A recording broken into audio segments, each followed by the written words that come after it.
Uh, Welcome to Turnbuckle Tuesdays. This is the Christmas Eve edition, so Merry Christmas to you all. Happy holidays to everyone out there. We're going to be talking about NWA Power, AEW Dark, and Impact Wrestling on these Turnbuckle Tuesdays. We're going to go ahead and start off with the special edition of NWA Power that was aired yesterday, on the Monday, because Tuesday's Christmas Eve, so they aired it yesterday. So I'll be giving you my thoughts on that and my reviews on that. So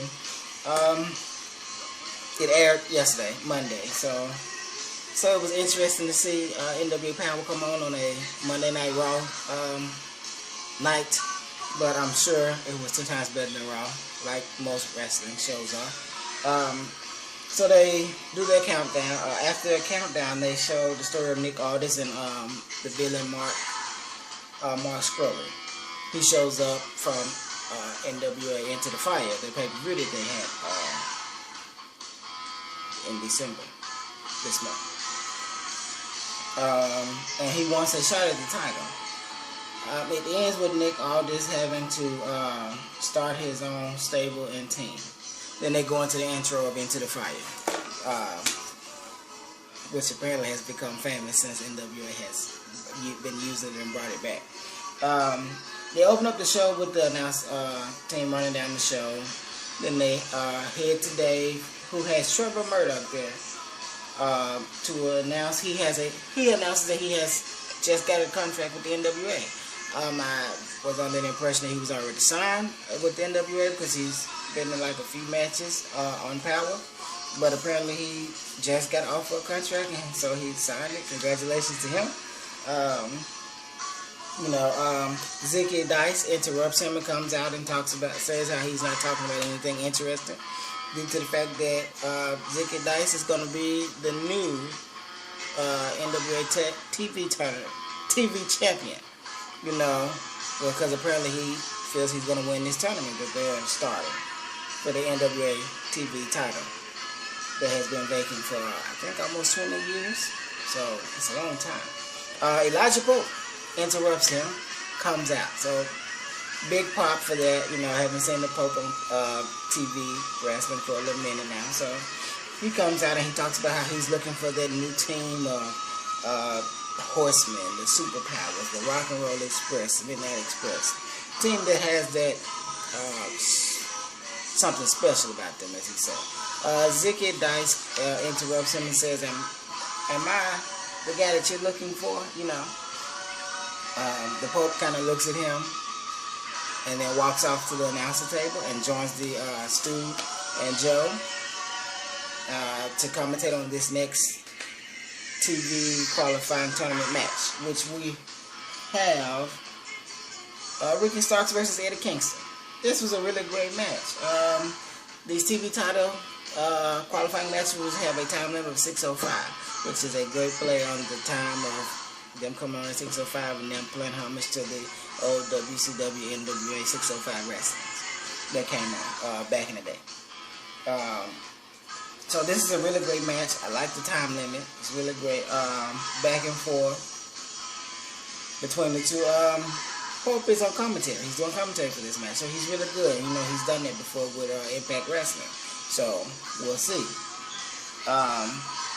Ricky Starks end up winning. He ends up hitting the Buster Keegan for the win with 1 minute and 55 seconds left. Pope kind of salutes after the match, and then they go to commercial. Hard Time pay-per-view is sold out, which is a great thing. They show last week, we come back, they show last week's video of Tim Storm where he was attacked by Nick Aldis and the Wildcards, and Camille, who ends up sparing Tim Storm. So that they show that. Then we get back with David, where he's at the podium, and he has Tim Storm with him. No, I'm sorry. Big mistake.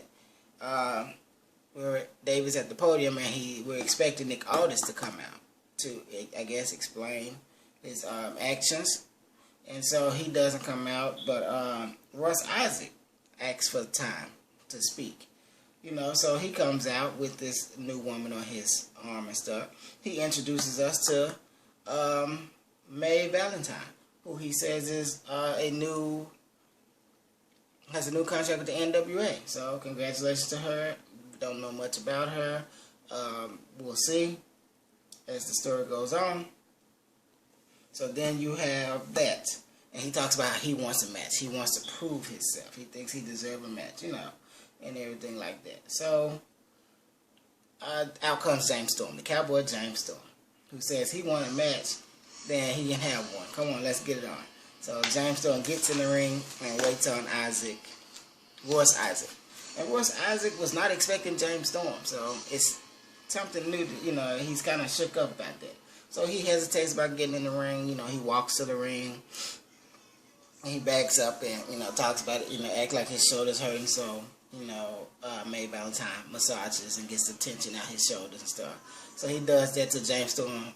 Just can't take it anymore and comes out to the ring and get him and lands a few punches, throws him in the ring, and slings him over to the other corner. And as soon as James Storm was setting up for the last call, which is the super kick, Royce Isaac decides to roll out the ring, and him and May Valentine just leave. You know, he just leave. So the referee starts the count out.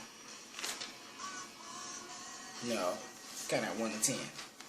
And James Storm looks and stops him and says, "What are you doing? He's not coming back.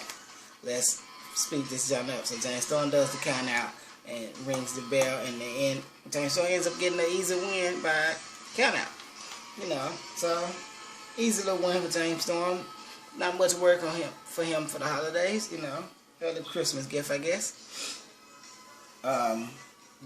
Commercial.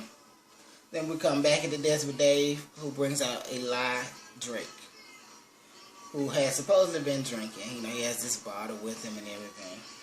And he talks about his goals in the new year, which is to win some gold, you know. And they show one of the fans in the crowd, and he's got his phone up, but he has Tennessee Volunteers apparel on, which, you know, shout out to that fan. I'm a fellow Tennessean, Memphis, Tennessee. So it was a good look for Tennessee. So, you know, Eli's talking and, you know, he's playing in the drunk role, a little buzzed or whatever. And then he talks about, "Hey, look at my shoes. These are shoes of the champion." And then he turns around and says, "Look at my jacket. These are shoes of the champion." And then, you know, as he keeps talking, he realizes, wait, did I just say shoes of the champion? And, you know, the crowd was like, yeah. Then he was like, oh, well. So a little funny moment there, you know, and then we move on. You have Santa and Mrs. Claus singing "Come All Ye Faithful" as Eli Drake walks around and misses the crowd and also joins in singing with them on the mic. He doesn't know the words, so he's just screaming the wrong words and he can't sing. So, you know, it's supposed to be funny. As they're doing that, Nick Aldis and Camille and the Wild Cards come out. And they walk over to David, the podium, and he talks about, well, he hands out his shirts, you know, little shirts with their embroidered with their names on them and stuff. And he talks about how it was all a part of the plan, what he did to Tim Storm. So he was saying he fooled us, the fans, he fooled Dave, and he fooled James Storm, and he fooled Tim Storm, you know. So it was all part of the plan. And also when Dave asks him about Camille, what, you know, they kind of celebrate, because he said, "Oh man, who said it wouldn't be a minute before they asked about Camille?" So, you know, he kind of made a joke about it. But he talks about Ricky Morton from the Rock and Roll Express, comment about, he had said last week, because they asked him if he saw it, and he said no, but he would go check it out, and he did. And apparently it rubbed it the wrong way, so he asked Ricky Morton to come out and just clarify his statement, you know. But because Nick Aldis also said that he has built, this is the house he's built for the last 2 years. You know, NWA champion, all that stuff. He's been champion for the last 2 years. So that's what he said. So he wants Rick Morton to come out and clarify his statement. So Rick Morton, him and the Rock and Roll Express come out. And, you know, he said he has no problem clarifying his statement, because he said based off of what you just said, you've built this, you've done this for 2 years. You built this house for 2 years. He said people like him, Dusty Rhodes, the Race, all the famous NWA champions and legends have built it, used their whole life to build this. So basically, it's not a fair comparison. You used 2 years, we used our whole life. So, you have a long way to go, basically. And then he apologized, saying, "I'm sorry if it offended you," or anything like that. So, Nick Aldis understood, and he kind of shakes his hand, but then he also tells him to next time, see what happened to Tim, see what happened to James, I will be more careful about the things I say. So we'll see how that rolls. Commercial break. We come back. They show scenes from Into the Fire where ODB makes her debut for NWA, and they are showing a match, female match, and then which leads to the match that we saw on Power, the 6-woman tag match, where you had Melina, Thunder Rosa, and Marty Bella versus Alex Vox, ODB, and the women's champion Allison Kay. There's a stipulation on this 6-man tag match that if whichever teams win, but whichever person scores the pin gets to pick any opponent from the other team they want. So that's very interesting. So I guess if you're on the side of Melina, Thunder Rosa, and Marty Bella, you'll be wanting to get the pin so you can get a shot at the NWA champion, women's champion, Allison Kay. So kind of adds a little competition for this match. More so on Melina's side than I think ODB and them side, because they have the champion on their side. So great match, it's great back and forth. Thunder Rosa ends up getting the pin. She ends up winning for her team. So she goes out to the desk and she says she gets ready to name her pick, and Melina jumps in and says she picks ODB. And Thunder Rosa says, I guess I pick ODB. So guessing it really was her first choice, she probably would have went after Allison Kay, the champion, but whatever, Melina's the boss apparently, so that's what she go with. They go to commercial, we're back. Dave, he was about to pick the another entry to the TV tournament, the Little Bowl. He has Tim Storm out there, and he has the Dawsons out there, which is kind of random. I don't know why the Dawsons are out there, unless they filmed something earlier and they're going to show it later on down the line. Because as you all know, Power is taped, and they tape them in. They tape enough for I think at least 8 episodes or something like that. So who knows what they were out there for? Because they really didn't have anything to do on this episode at all. They were just out there with Tim Storm, as David is getting ready to pick the next entry. But he's out there with a new female lawyer from Moore, Garber, and Simmons, Anastasia Fletcher. I don't know, seems kind of random. I guess I'd say it's fair and unbiased. She reaches in and picks out the name. David reads it. It's Tim Storm. Okay, and so she reaches in, picks the next name to see who Tim Storm will be facing next week in this qualifying TV tournament match. It is Nick Aldis. So that's set for next week. So that'll be exciting. Tim gives a little interview about how he feels, and he talks about Mama Storm, and she turned 95 this week. So happy birthday to Mama Storm. Congratulations. That's awesome. And he basically talks about he get his work ethic from her, and he still has something to prove. He quotes Dusty Rhodes saying, old Dusty Rhodes saying. So that's not surprising, because Dusty Rhodes is a legend. I'll talk more on him later. But Tim Storm says he still has something to prove. We head to the ring for the second qualifying TV tournament match tonight, or this episode of Power. And it is Colt Cabana versus the Question Mark. 6:05 time limit again, which is really great. Keeps these matches straight to the point, fast paced, and a lot of action. You know, great match. Two big guys. They're like evenly sized because Colt Cabana is pretty tall. You know, he may not look it, but he's kind of big. So this is not a squash match for the question mark at all. Colt Cabana has most control of this match. It goes in Colt Cabana's favor all the way up until he gets on the top rope and comes off and falls into the karate chop to the throat. I'm sorry, karate chop to the throat. And Question Marks ends up getting the win at the 3-minute mark. They go backstage with Question Mark and Aaron Stevenson. As Stevenson talks about his sensei. Question Mark is a 10-degree black belt. Question Mark is.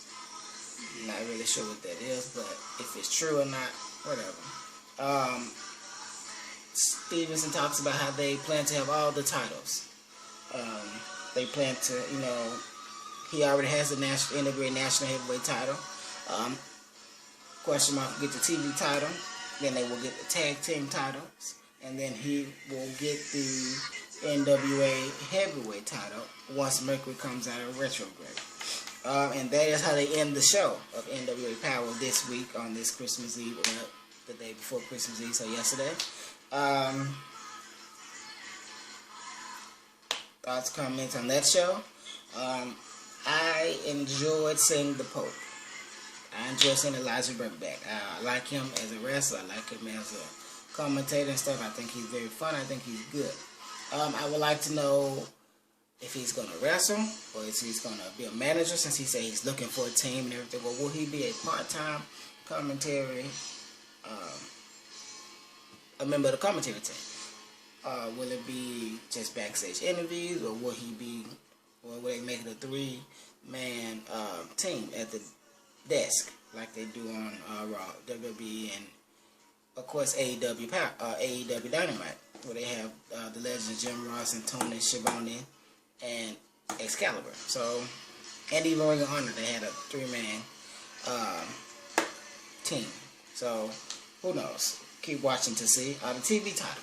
Glad it's coming back. They need another title. It's their 5th title. It'll be the 5th title in the NWA, and it's been vacant for a long time, almost 20-something years. So that's, you know, good. I like the 6:05 time frame. It's short, straight to the point, great matches. They said management has banned any interference, so it's just a one-on-one, basically, no way of cheating as of yet, you know. Hard Time pay-per-view is sold out, which is really great. Hard Time is a homage to Dusty Rhodes, who is a legend, who is basically every company he has worked for, he has left a piece of himself there. And so it's very interesting while Cody Rhodes at AEW is on a spree of trademarking and trying to get and buy all of his dad's rights, his names, the things he created, his history and his legacy, which I think will be completely hard due to the fact that his dad's legacy is so broad that I don't think it'll ever be able to be contained to one person. You know, at this moment. Maybe down the line he will eventually will have got all. But Cody Rhodes tweeted and he said he's happy and excited about NWA actually using Hard Times, you know, references his dad and stuff, so he's not mad at that. And he realized that his dad has a big legacy, so it's great. So Eli Drake. Eli Drake, I would prefer to see him on a match, but Christmas Eve, so, you know, give some of them day off or the holiday off, rest up. I'm sure they'll use you next week more, you know, like your little stunt where you talked about the jacket and called it shoes instead of a jacket. But, you know, hope to see you in the match next week. Now, this is interesting. ODB. I would like to know what type of contract she has or how is this going with a lot of the NWA wrestlers, or because ODB has also appeared on Impact Wrestling a couple of weeks ago. So I just wonder, what is her contract? Is it exclusive or is it a per date thing, or how is that? How they doing it? But I like it. It's cool to see them in other good promotions, you know. As long as it's not that, you know, PG-13 WWE crap. But I like to see them in other promotions and stuff and be able to transfer over. I say that because Colt Cabana, who was just, you know, he was also wrestling for NWA ever since they started, like in October. But he was also, his contract was not over with Ring of Honor until December, I believe, because he did Final Battle. He ended his contract there, or fulfilled it, I say. And you know, he was on the wrestling. He was on the announcers team. He was a commentator, but he did have a match for the first hour that was free on YouTube. But he still was a commentator. So, and he was still also working for NWA at the time. So that's very interesting how that works. Had to be on 2 different promotions and 2 different TV or pay-per-view events, but it's cool. Marty Scurley also, his contract ended with Ring of Honor. He decided in September, early November, and he decided to stay on to Final Battle also. And then right after the Final Battle pay-per-view, he shows up at NWA's pay-per-view, which is the next night, Saturday, at Into the Fire. And now he's been on, I think, at least 1 episode of Power, and says he wants a shot at the NWA title. So I don't know if NWA and Ring of Honor are going to work together again, because last time we checked, they had kind of ended their relationship because the NWA wanted to grow and kind of become its own promotion and branding. But it was good while it lasted, you know. The 70th anniversary, the All In thing was good. So it was a great partnership. But and also Marty is for him, his contract to be over. He's also scheduled to do a Ring of Honor event January 12th, 2020 in North Carolina. So I'm interested to see how this works out, seeing people bounce back and forth, back from promotions. And then also Colt Cabana is also going to be on AEW Dark. He's going to be the guest commentator. So we'll see how that goes. Overall, it was a great show. Great Christmas Eve show on Tuesday. I was glad that Ricky Stark won and moved on to the next round of the TV tournament. I would have probably preferred Coco Cabana to move on, but I'm okay. Question mark is they're entertaining him and Steve and see them together. So, thoughts, comments on NWA Power. What did you think of this episode? Did you like that they aired on Monday? They released it on Monday instead of a Tuesday? Or did it not matter to you because it's taped and it's still a great show? You can watch it when you want to. You know, did you think it was better than Raw? Like and subscribe. Comments, questions, anything I forgot or didn't cover, or would you have liked for me to cover? Comment and let me know. Now we're going to move on to AEW. AEW Dark. AEW Dark moves. AEW Dark comes on. Comes on. Actually, they released theirs today, the right day. They didn't do a day before because Tuesday, Christmas Eve. You know, whatever. It doesn't matter to them. Which is cool. So Colt Cabana, shockingly, is the guest commentator. So he's at the desk with Excalibur. So you have basically 2 former Ring of Honor wrestlers doing commentary for AEW Dark, which is cool. You have Sammy Guerrero versus Brandon Cutler. First match, AEW Dark. It's a really great match. Both are looking for their first wins in AEW.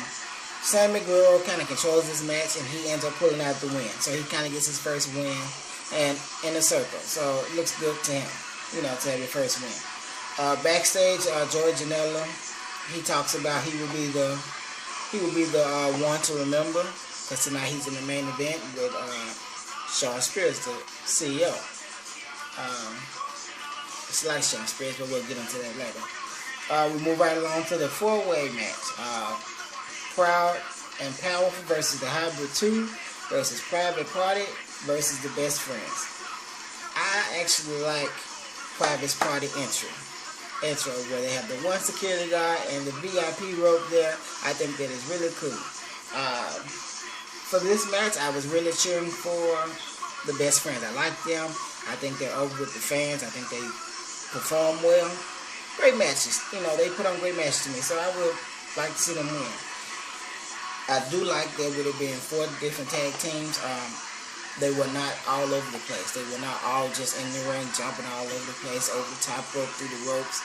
Because, you know, I guess ever since Jericho talked about the tag teams not actually doing tag team wrestling and just being chaotic, and they need to tag more, I guess they kind of put a rein on that in AEW, which is cool because every now and then you like over the top rope and through the ropes, but not all the time. Every time, that's all they're doing. It just becomes stunts and boring and predictable, and it's not much wrestling. Mat wrestling, submission holds, no in-ring stuff. You know, so I like the mixture that they have during this match. Now they did have sometimes where they did go over the rope and outside and stuff, which was really good because it wasn't the whole match, so that was great. To me, the Best Friends kind of controlled this match. You know, it was a really great match. When they got outside, you know, Proud and Powerful went under the ring to get a ladder, and Orange Cassidy was laying on the ladder just chilling and looking at them. So they just kind of looked, and they didn't want to have any of that, so they slid him and the ladder back under the ring, and, you know, got back in the ring and kind of finished the match, which was really cool, you know, because how long he's been out there under the ring, because I don't remember him coming out with Best Friends, so who knows. They had some great moments where they flew outside and stuff. They had the crowd chanting, "This is awesome," so that's good. Hybrid decides to go under the ring and grab the same ladder, but this time they're ready to fight Orange Cassidy because they expect him to be on the ladder. When they pull it out, he was not on the ladder anymore. He had climbed on the outside. He had climbed through the other side of the ring, got on the turnbuckle, and did his famous hands in his pockets body dive off the top rope onto that. So that was really cool and stuff. Again, the Best Friends are really in control of this match. Then we get down to it with Proud and Powerful grab a little weapon, and one of them while the other one distracts the referee in the ring. He grabs his little weapon and he takes out everybody on the outside of the ring, and they cheat and pick up the win. So, you know, I guess referee didn't see it. Since the referee didn't see it, it don't count. You know, they win. You know, it was a great, solid match. Great, good interaction, a good mixture of both high flying and actual wrestling and tag match, actually tagging. So that's good. We go back to Jen Decker, who brings out the Bastard Pack. I'm sorry. He brings out Michael Nikawasi and throws him down. He kind of totes him out and then throws him down on the ramp. And takes him into the ring, and he gets a chair, and he kind of attacks him and stuff, because he's basically calling out Omega, Kenny Omega, who he wants. You know, so that's what he's doing. He kind of slide him in the ring. He puts the chair, put his head through the chair and lay him down. And he gets on the second turnbuckle and gets a mic and talks about how, you know, Kenny Omega needs to respond to it because he wants his rematch. He deserves a rematch.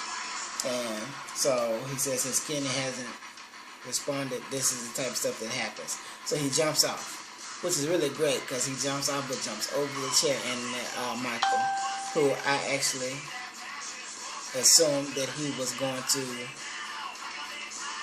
land on him, but he did that as a nice little move, and he didn't land on him, didn't injure him, but I thought it would have been cool if he did, but it was still cool because it's suspense.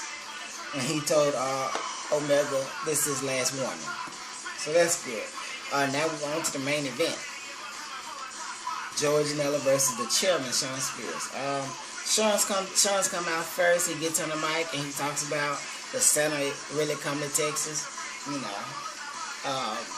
Then he also talks about this is the last he's performing in the main event. This is the last match you will see of 2019, which is, you know, interesting. I get it because they filmed this on December 28th in Corpus Christi, Texas.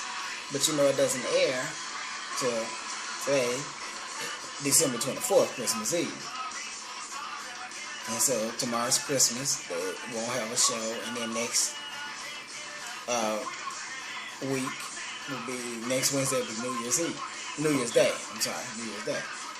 So I guess it makes sense for him to break it and be like, this is the last match y'all will see, and he's in the main event.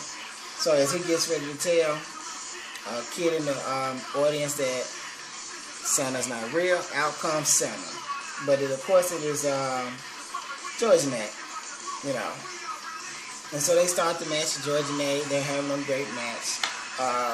Spears is my favorite to win this match. I kind of like him, you know, great guy, great performer. Like to see him get a bigger push and stuff, but it's good.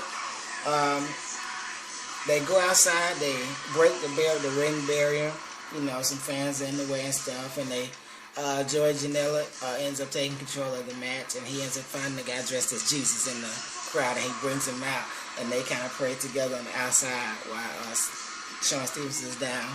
Then they take the match back into the ring, and George Janela kind of has control from there.